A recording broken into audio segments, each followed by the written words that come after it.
നാട്ടിൽ അങ്ങനെ നടക്കുന്ന ആളുകൾ ഇവിടെ വരുമ്പോൾ നന്നാവുന്നുണ്ടെങ്കിൽ അപ്പൊ ആളുകളുടെ പ്രശ്നമല്ലത്. അതെ അതെ. അപ്പൊ വ്യക്തികളല്ല ഇവിടെ പ്രശ്നം, നമ്മൾ ഉണ്ടാക്കുന്ന എൻവയോൺമെന്റ്. അതാണ് ഞാൻ പറഞ്ഞു വരുന്നത്. നമ്മൾ ഒന്നും നോക്കാതെ, ജോബ് ഡിസിഷനും കാര്യങ്ങളൊന്നും നോക്കാതെ നമ്മളിൽ പെർഫോമൻസ് ചെയ്യുന്നു, നമ്മളിപ്പോൾ കൊല്ലം ഇത്ര കാലം ഉണ്ടായിരുന്നു എന്ന് നോക്കിയിട്ടാണ് അവങ്ങനെയാണെങ്കിൽ ഇനി അവന് ബ്രാഞ്ച് മാനേജറല്ലേ ആക്കണ്ടേ എന്ന രീതിയിൽ കയറ്റി കൊണ്ടുവരുമ്പോൾ ശരിക്ക് നേരെ വിപരീത ഫലമാണ് അവിടെ ചെയ്യുക പലപ്പോഴും. അതുകൊണ്ട് നമ്മൾ സൂക്ഷിക്കണം. നമ്മളെ കൂടെ ഇനിയും ഈ സിസ്റ്റത്തിലേക്ക് പോകാൻ ആഗ്രഹിക്കുന്ന കുറേ ആളുകൾക്ക് കേൾക്കാനാണല്ലോ നമ്മൾ ഈ ചർച്ച മുന്നോട്ട് പോകുന്നത്. അപ്പോൾ അതൊരു നല്ലവണ്ണം സൂക്ഷിക്കേണ്ട ഒരു സമയമാണ് ഈ ഒരു ട്രാൻസ്ഫോർമേഷൻ്റെ സമയം.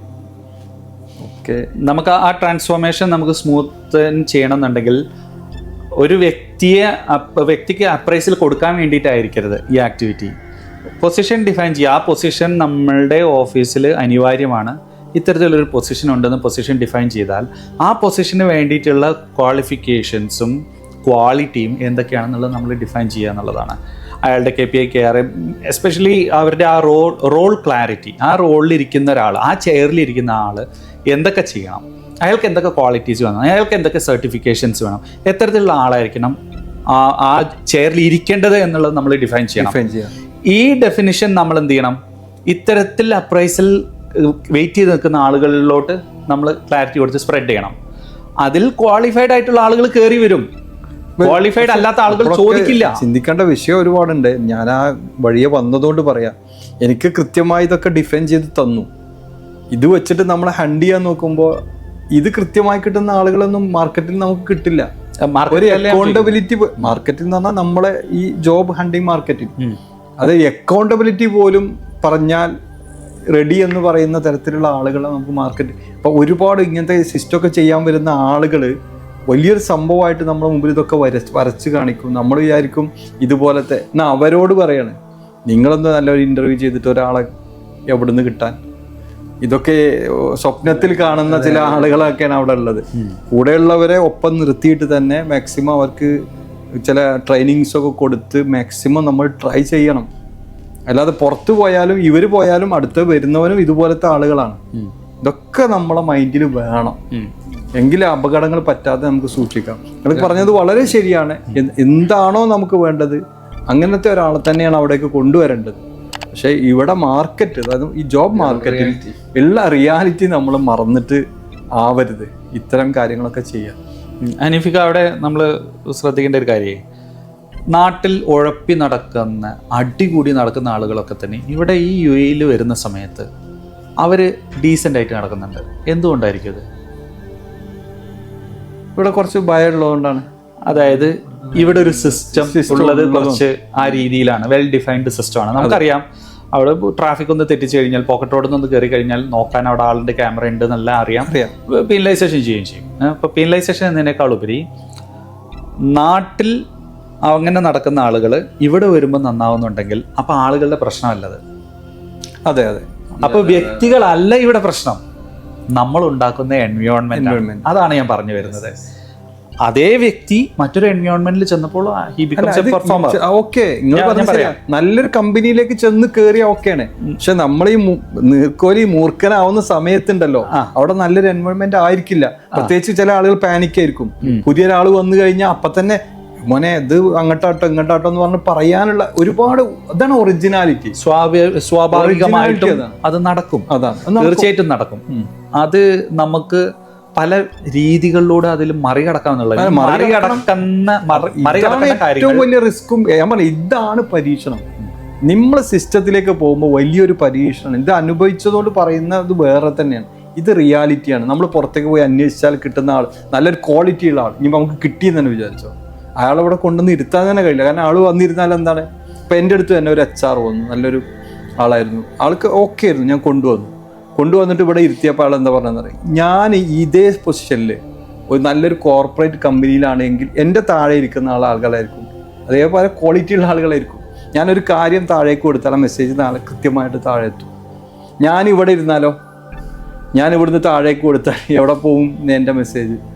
ഇവിടെ ഞാൻ 1000 ഇരട്ടി പണിയെടുക്കണം, നല്ലൊരു കോർപ്പറേറ്റിൽ ഇതിനേക്കാൾ ശമ്പളം വാങ്ങി എനിക്ക് അവിടെ ഇരിക്കാൻ പറ്റും എന്നാണ് അവർ പറയുന്നത്. ഇതൊക്കെ യാഥാർത്ഥ്യങ്ങളാണ്. അതെ. നമ്മൾ ചെറിയ ബിസിനസ്മാൻമാർ വളരുന്നിടത്തുണ്ടാകുന്ന പ്രശ്നങ്ങൾ ഇതൊക്കെയാണ്. ക്വാളിറ്റിയുള്ള ആളുകളെ കിട്ടില്ല. കിട്ടിയാൽ തന്നെ അവർ താഴെയുള്ള നമ്മളെ ബാക്കിയുള്ള ടീമിനെ നോക്കും.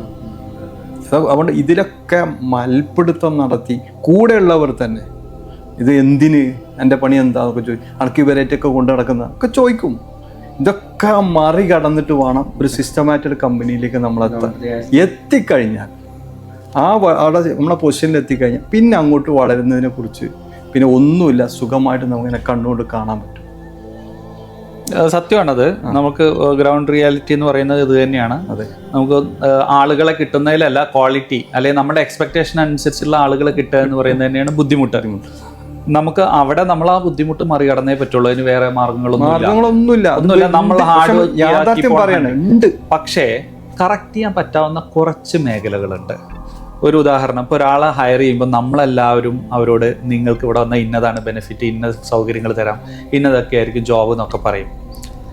നമ്മൾ പല ആളുകളും പറയുന്നില്ല ഇവിടെ ഒരു പ്രശ്നമുണ്ട്, ഈ പ്രശ്നം റിസോൾവ് ചെയ്യാനാണ് നിങ്ങളെ ഹയർ ചെയ്യുന്നത്. അല്ല, അങ്ങനെ തന്നെ പറയാം. അല്ല, ഞാൻ പറഞ്ഞത് പലരും പറയുന്നില്ല. അവിടെ സ്വർഗത്തിന്റെ വാതിൽ മാത്രമാണ് കാണിച്ചു കൊടുക്കുന്നത്. അതിൻ്റെ ഉള്ളിലൊരു പ്രഷർ ഉണ്ടെന്നും ആ പ്രോബ്ലം റിസോൾവ് ചെയ്യാനാണ്, അല്ലെങ്കിൽ പ്രോബ്ലം ഇല്ലെങ്കിൽ എന്തിനാണ് അവര് വേറൊന്ന് ഇത്ര കഴിവുള്ള ഒരാള് ഇങ്ങനെ പ്രോബ്ലം ഉണ്ടെന്ന് പറഞ്ഞാൽ വരില്ലാന്ന്. അല്ല, അത് നമുക്ക് ചെയ്യാൻ കഴിയും എന്നാണ് ഞാൻ പറഞ്ഞത്. പറയുന്നറിയോ, എനിക്ക് അവിടെ സുഖമായിട്ടിരുന്നു. മാത്രമല്ല അവരുടെ മുകളിൽ ഹയർക്ക് ഒരുപാട് എക്സ്പീരിയൻസ് ഉള്ള ആളുകളാ. അവരിൽ നിന്ന് ഇവർക്ക് ഒരുപാട് പഠിക്കാൻ കിട്ടും. ഇവിടെ വന്നാലും എന്ത് കിട്ടാനാ? ഇവരോട് തല്ലൂടിയത് ബാക്കിയൊന്നുമല്ല. ഇതാണ് സിസ്റ്റം ക്രിയേറ്റ്. ഇവരെന്നെ പറയാ, എനിക്ക് എൻ്റെ മുകളിലുള്ള ആളുകളായിരിക്കും, അവരിൽ ഒരുപാട് എനിക്ക് ഇൻഫർമേഷൻസ് കിട്ടും, ഒരുപാട് എനിക്ക് എക്സ്പീരിയൻസ് കിട്ടും. ഇവിടെ താഴെയാണെങ്കിൽ എനിക്ക് വെറുതെ ഇരുന്ന് കൃത്യമായി ജോലി ചെയ്യാം. ഇതാണ് ഒരു സിസ്റ്റമാറ്റിക് കമ്പനി ആയി കഴിഞ്ഞാലുള്ള ഭാവം. പക്ഷെ ആവുന്നതിൻ്റെയും താഴെയും ഇല്ല ഇടയിലുള്ള ഒരു വലിയ പരീക്ഷണം, വീണ്ടും ആ പരീക്ഷണം എന്ന് പറയുന്നത് അതൊരു പരീക്ഷണമാണ്. അത് കഴിഞ്ഞു കഴിഞ്ഞാൽ പിന്നെ നമുക്ക് കിട്ടുന്നത് വലിയൊരു സ്വർഗമാണ്. തീർച്ചയായിട്ടും അതിൽ ചലഞ്ചസ് ഉണ്ട്. പക്ഷെ ഒരുപാട് കാര്യങ്ങൾ നമുക്ക് ഈ ഒരു ഓപ്പൺ കമ്മ്യൂണിക്കേഷനിലൂടെ അതൊരു പ്രോബ്ലം എന്നതിനേക്കാൾ ഉപരി നമ്മളൊരു ചലഞ്ചാണ്. Do you want to take up this challenge, are you capable എന്ന് ചോദിക്കുന്നതും അതെ ആ രീതിയിലുള്ള അവിടെ നൈസ് അനാലിസിസ് ആണ്. അയാളെ നമ്മൾ പഠിക്കുക എന്നുള്ളതാണ്. അങ്ങനെ ചലഞ്ചിങ് ആക്സെപ്റ്റ് ചെയ്യുന്നവരെ മാത്രമേ നമ്മൾക്ക് എടുക്കുന്ന കാര്യമുള്ളൂ. മനസ്സിലായില്ലേ? നമ്മളെ എഫേർട്ടിനല്ലേ എഫക്റ്റിനാണ്.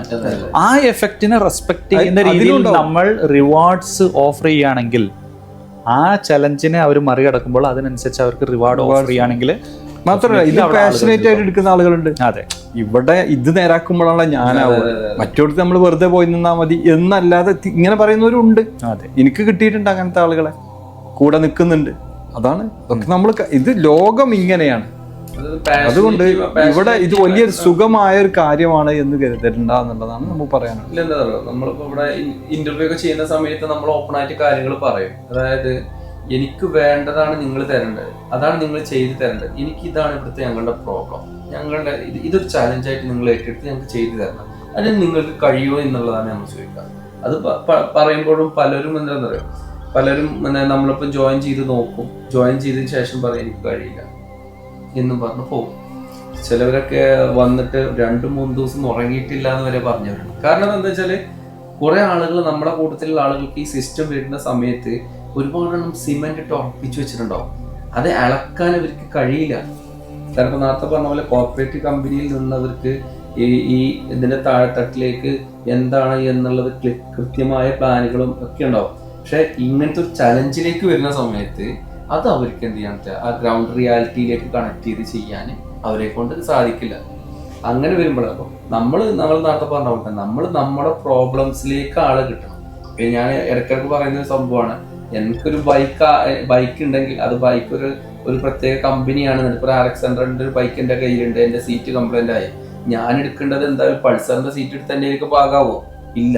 അത്തരം രീതി ബോധ്യപ്പെടുത്തിക്കൊണ്ട് തന്നെ അവരുള്ളിലേക്കുള്ളൂ. അപ്പോഴേ അവർക്ക് മനസ്സിലാവുള്ളൂ ഞാൻ ചെയ്യേണ്ട. അപ്പോഴാണ് ഇമോഷണലി അല്ല ബുദ്ധി കൊണ്ട് കളിക്കേണ്ടത്.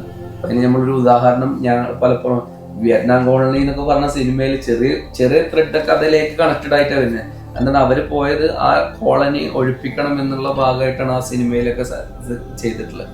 അതേപോലെ അതാണ് ആളുടെ ഡ്യൂട്ടി. അതാണ് അതിലെ മോഹൻലാൽ ചെയ്യുന്ന കഥാപാത്രം എന്ന് പറയുന്നത് അത് അവിടെ ഒഴിപ്പിക്കണം എന്നുള്ള രീതി മൈൻഡിൽ വെച്ചു. അതുപോലെ തന്നെ ഇവര് വരേണ്ട രീതി ഇതാണ് എന്നുള്ള രീതിയാണ്. ചലഞ്ചുകൾ ഏറ്റെടുക്കാൻ പാഷനേറ്റീവായിട്ട് ബിസിനസ്സിനെ കൊണ്ടുവരുന്ന ആൾക്കൊക്കെ അത്തരം കാര്യങ്ങളിലേക്ക് കഴിയുള്ളൂ. തീർച്ചയായിട്ടും.